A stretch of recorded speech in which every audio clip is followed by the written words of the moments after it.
பீஷ்மாஷ்டமி விவாகமானவர்கள் மற்றும் பிரம்மச்சாரிகள் ஆகிய அனைவரும், தந்தையுள்ளவரும் கூட எல்லாரும் முறையாக ஸ்நானம் செய்து நித்திய கர்மாக்களை முடித்துவிட்டு காலை 6:30 மணிக்கு முதல் காலை 8:20 மணிக்குள் பீஷ்மருக்கு சுத்த ஜலத்தால் அர்க்கியம் தர வேண்டும். இது தர்ப்பணம் அல்ல, இது அர்க்கியம் மட்டும்தான்.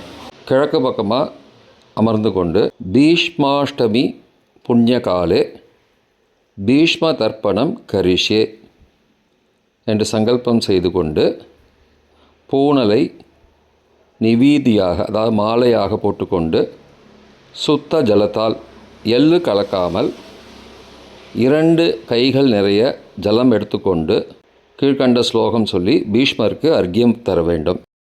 பீஷ்ம சாந்தனவோ வீரः சத்யவாதி ஜிதேந்திரியः ஆபி ரத்பீரவாப்னோது புத்திர பௌத்ரோச்சிதாம் கிரியாம் பீஷ்மாய நமः இதமர்க்யம் இதமர்க்யம் இதமர்க்யம் வையாக்ரபாத கோத்ராய சாங்கிருத்ய பிரவராய ச அபுத்ராய ததாம்யர்க்யம் சலிலம் பீஷ்மவர்மனே பீஷ்மாய நமः இதமர்க்யம் இதமர்க்யம் இதமர்க்யம் கங்காபுத்ராய சாந்தாய சந்தனோஹ ஆத்மஜாய ச அபுத்ராய ததாம்யர்க்யம்